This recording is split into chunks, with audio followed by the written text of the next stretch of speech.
Good morning and welcome to the Breakfast News on Rajya Sabha TV. I'm Aishwarya Kapoor. Now, France has struck major Islamic State targets in Syria in retaliation for the Paris attacks. That is the big story that we'd be tracking this hour. We'll also talk about the G20 summit that is going on in Turkey. Let us first get you the headlines.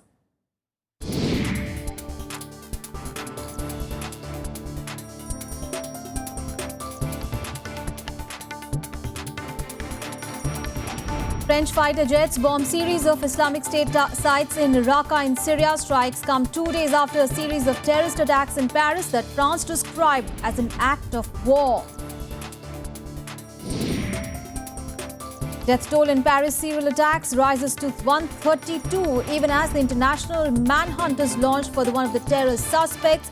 He is one of the three brothers linked to Friday's massacre.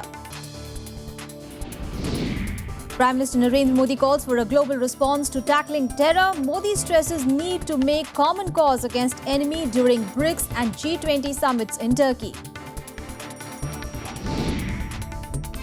Urgency to tackle rising threat of Islamic State takes center stage at G20. US and Russia put aside differences as Obama and Putin engage in an informal 30-minute meet to discuss the matter. And heavy rains continue to pound Tamil Nadu as death toll reaches 59. Schools and colleges remain shut today as more rain is forecast. Well, the big focus, 2 days after the deadly Paris attacks, France targeted Islamic State strongholds in Syrian city of Raqqa. This even as an international manhunt is on for one of the terrorist suspects, who is one among the three brothers linked to Friday's attack. Now, the death toll has risen to 132 as few more injured succumbed to their severe wounds. On Friday, Islamic State militants bombed several entertainment sites as a revenge to French involvement in airstrikes against Islamic State. France retaliates. In one of its biggest raids, French fighter jets targeted IS positions in Syrian city of Raqqa in coordination with US-led coalition. 10 fighter jets launched several bombs simultaneously from the United Arab Emirates and Jordan. The raids come just 2 days after the horrific Paris bombings by the Islamic State group. Over more than a year now, we've conducted thousands of airstrikes. We provide arms to forces who are fighting them on the ground. But this is going to be a long-term campaign to disrupt and ultimately defeat ISIL. And we're going to have to continue to redouble our efforts in partnership with allies like France. A widespread international manhunt is on for the suspect. Police officials have released the photograph of a French national wanted in connection with the attacks. 26-year-old Salah Abdeslam was stopped near the Belgian border before the bombings, but they let him go after checking his ID. He was born in Belgium. French police is coordinating with Belgian officials for more clues on the suspect, whom they believe helped organize the bombings with two of his brothers. One of the brothers died in the attacks, while the second one is under arrest in Belgium. Meanwhile, Iraqi Foreign Ministry said that they had already shared the information they had on terrorist attacks planned in France, United States and Iran. تم الحصول على معلومات من مصادر مخابرات عراقية أنه البلدان المستهدفة قريبا قبل حدوثها هي عموم أوروبا خصوص فرنسا، أمريكا وإيران كذلك. وجرى تبليغها بمصادرنا الخاصة جرى تبليغها. Major tourist sites remains closed in Paris until further notice as they stepped up security across the country. Shocked by the carnage, thousands flocked together in solidarity with victims in makeshift memorials at 4 of the sites where attacks took place. For them, the trauma is deep, who had already been shaken by Charlie Hebdo attacks in January that left 17 people dead. Bureau Report, Rajya Sabha TV. And Prime Minister Narendra Modi made a case for a global response to combating terror. Now, speaking at the G20 summit being held in Turkey, Modi said that terror strikes extract not only a human price but a huge economic price as well. Modi also stressed on the growing need for a concerted effort to tackle terror during the BRICS summit being held on the sidelines of the G20. Prime Minister Narendra Modi has made a case for a united global effort to combat terrorism. Speaking at the BRICS summit that's being held on the sidelines of the G20 summit at Antalya in Turkey, Modi said that combating terror will be top priority for BRICS. the entire humanity must stand together as one against terrorism. The need for a united global effort to combat terrorism had never been more urgent. This must also be a priority for BRICS nations. The Prime Minister continued his stress on the need for a global response to terror during his intervention at the G20 summit, where leaders of the top 20 economies of the world have converged. While the thrust of the meeting this time was inclusive economic growth and climate change, the terror attacks in Paris took center stage. Modi said, and I quote, "We are united in condemning the barbaric attacks in Paris this week and the recent bombings in Ankara and Lebanon. We share the sorrow of Russia for the lost lives in the fallen aircraft in Sinai. These alone are stark reminders of the dark forces we face, larger than specific groups and particular targets and territories. It is a major global challenge of our times. It not only takes a tragic toll of lives, it also extracts a huge economic cost and threatens our way of life. It calls for a comprehensive global response. Combating it must be major priority for G20. A resolution on terror is expected at the G20 summit. The declaration may seek quicker implementation of the Financial Action Task Force recommendations that seek to stop individuals sending money to groups like ISIS and tackle the black market for oil that is seen as being key to their funding. It also plans to prevent terrorists from exploiting technology, communications and resources to incite terrorist acts, including through the internet. Bureau Report, Rajya Sabha TV. Well, Mr. Sanjay Kapoor is the editor with the Hard News, is now joining us on the phone line for more on this. Good morning, Mr. Kapoor, and thank you so much for joining us this morning. Good morning, yes. Mr. Kapoor, now after Paris attacks, now terror is the new focus for the world leaders at the G20 summit. We saw Putin and Obama meeting on the sidelines of the summit to talk about Syria and what should be the peace plan for that country. Can we expect something really concrete to come out of this? I think the Paris terror attack has changed the agenda of G20. As you rightly said, it was to be inclusive growth and many other related issues. Although Syria and the refugee crisis was weighing very heavily on the entire the G20 summit, and President Erdogan was the one who was leading it. But the Paris attack has actually brought in the kind of urgency which people are looking for all this while. And the meeting that took place between President Putin and President Barack Obama at the sidelines, which was there for about 35 minutes, where they agreed to coordinate their action against Islamic State and work towards restoring some kind of a peace in Syria, because now everybody recognizes the origin of what is happening in the world is Syria, an unresolved, crisis which is still there, because primarily they haven't really agreed on what should be done with President Bashar al-Assad. But now the noises that are coming in that the entire transition would be Syria-led, and the transition would not be imposed from outside, although recognition of Islamic State and Nusra, this is the Al-Qaeda variant in Syria, would be targeted by all countries. So identification of terror groups is, paramount in this entire thing. But for the first time, I think there is a certain kind of urgency giving plan and the kind of emphasis that it needed all this while. Yes. And it seems that all of them will make an attempt to ensure that at least Islamic State is actually confined, degraded as had been promised a year ago by President Obama, but just the opposite happened. Is likely to take place very soon, because we've seen in the past 1 month so many incidents of violence, including the Russian aircraft coming down. Nobody paid great attention to it because it was Russian and not any other country. And then you had the blast in Beirut, which was also very, very damaging and destructive. But the Paris has proved to be the last straw on the camel's back. And surely, I think everybody is ensuring that nothing of this kind gets repeated in any other European or world capital. Mr. Kapoor, also G20 summit has a sizable economic agenda as well. There has to be talks on illegal flow of funds, also a uniform globalized tax reform structure. So are those issues also likely to be addressed as well? Yeah, surely the economic agenda is the one which was responsible for putting the G20.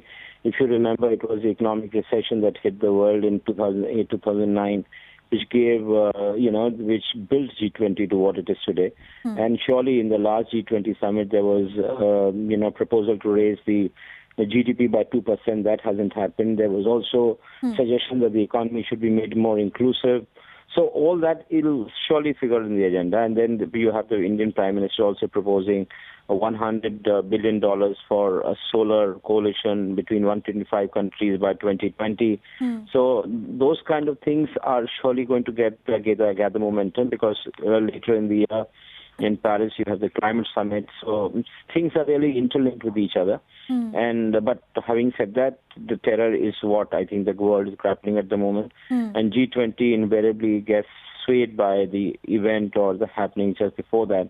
And Paris has been such a destructive, such a, attention-grabbing event that nobody can overlook it, because primarily all the countries, like you have the Russia, US, England, all of them, and even France have been deeply invested in Syria for many years because of historical reasons, because of the First World War, how the Middle East was divided.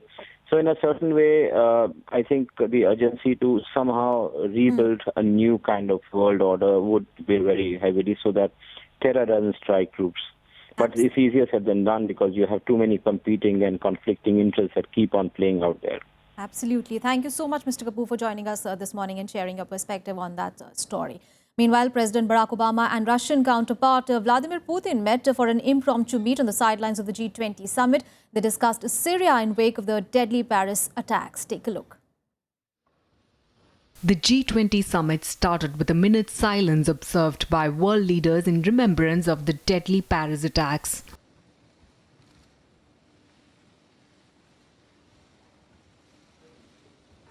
World leaders raised alarm over the escalated act of terrorism in a draft statement after the IS claimed responsibility for the Paris attacks. Heads of the world economies agreed to share intelligence, track border crossings, and boost aviation security to prevent international travel by terrorists. I will stress to world leaders that our response needs to be robust, but always within the rule of law and with respect for human rights. Otherwise, we will only fan the fire we are trying to put out. Well, it's become even more clear that our safety and security depends on degrading and ultimately destroying ISIL, whether it's in Iraq or Syria. Türkiye'nin son 4 aydır yaşadığı terör saldırıları gibi, Paris'teki eylemler gibi, Suriye'de meselesi şu anda terörle mücadele olan hadiseler gibi, bunlar bunun en açık ispatıdır. Meanwhile, an informal 30 minutes meet between US President Barack Obama and Russian President Vladimir Putin took place amid wrangling over conflicts in eastern Ukraine and Syria. However, the content of their conversation is not known. But according to a White House official, the leaders shared notes on Syrian conflict resolution spurred by the terrorist attack in Paris on Friday, as well as other recent events that point to increased global activity by IS. The terrible attacks that took place in Ankara, the killing of innocent people based on a twisted ideology, is an attack not just on France, not just on Turkey, but it's an attack on the civilized world. Мы хорошо понимаем, что справиться с террористической угрозой и помочь миллионам людей, лишившимся дома, можно только объединив усилия всего мирового сообщества. Что касается угрозы терроризма, мы все видели ужас, который произошел совсем недавно в Париже. Мы сочувствуем пострадавшим людям.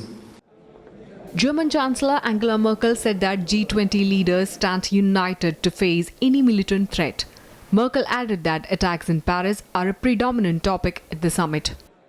Das G20-Treffen hat begonnen und natürlich ist ein Thema. Renewable growth is likely to grow at long run.